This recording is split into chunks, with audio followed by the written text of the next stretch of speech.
Ankleshwar Hansot road ઉપર આવેલ વિસ્ટેરિયા healthcare ખાતે નિર્માણ પામેલ અદ્યતન નર્મદા લાઇફલાઇન મલ્ટી સ્પેશિયાલિટી હોસ્પિટલનો ઉદ્ઘાટન સમારોહ યોજાયો। આરએસએસના વરિષ્ઠ પ્રચારક હરીશ રાવલના હસ્તે ઉદ્ઘાટન કરવામાં આવ્યું હતું। આ સમારોહમાં જબલપુર ખાતેના સાકેત ધામ આશ્રમના ગિરીશાનંદ સ્વામી સહિત સાંસદ મનસુખ વસાવા સહિતના ધારાસભ્યો અને સંતો સહિતના લોકો ઉપસ્થિત રહ્યા હતા।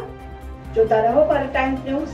અંકલેશ્વર હાંસોટ રોડ ઉપર વિસ્ટેરિયા હેલ્થકેર ખાતે 110 બેડ ધરાવતી સેવાકીય અને રાહત દરે સારવાર કરતી એકમાત્ર અદ્યતન સુવિધા સબર નર્મદા લાઇન મલ્ટી સ્પેશિયાલિટી હોસ્પિટલનું નિર્માણ કરવામાં આવ્યું છે। આ હોસ્પિટલમાં તમામ પ્રકારની સુવિધા સાથે રાહત દરે અને નર્મદા પરિક્રમાવાસીઓ માટે વિનામૂલ્યે સારવારની સુવિધા ઉપલબ્ધ કરાવવામાં આવી છે।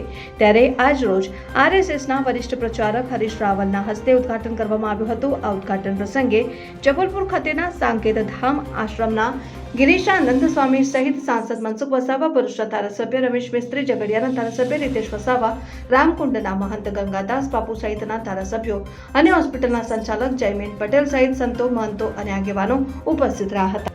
આજે નર્મદા મલ્ટી સ્પેશિયાલિટી હોસ્પિટલનું આજે ઉદ્ઘાટન કર્યું છે અને આ હોસ્પિટલનો મેઇન ઉદ્દેશ છે સેવાકીય પ્રવૃત્તિ કરવાનો અને આ ઉદ્ઘાટનમાં વિશેષ ઉપસ્થિતમાં રાજકીય મહાનુભાવો તથા સાધુ સંતો લોકોની હાજરી હતી।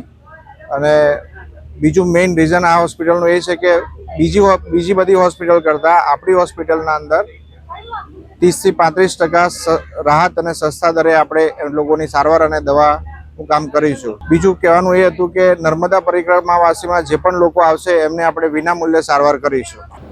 આજે માં નર્મદાની કૃપાથી નર્મદા કિનારે Narmada hospital multipurpose hospital Shri Jayminbhai અને એના સાથીદાર કાર્યકર્તાઓએ સેવા ભાવનાને ઉદ્દેશથી આ હોસ્પિટલ ચાલુ કર્યું છે।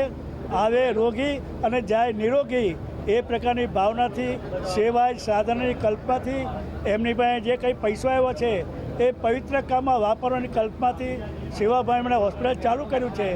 અને બીજો એક આનંદનો દિવસ એવો છે કે હું રાષ્ટ્રીય સંઘનો પ્રચારક છું અને 82 વર્ષ મારા આજે શરૂ થાય છે। તમારો જન્મદિવસની ઉજવણી પણ આ સાથે કરવામાં આવી છે। બંનેનો શુભક સમન્વય કરીને આજે આ કાર્યક્રમ કરવામાં આવ્યો છે। ભારત માતા કી જય। Thank you.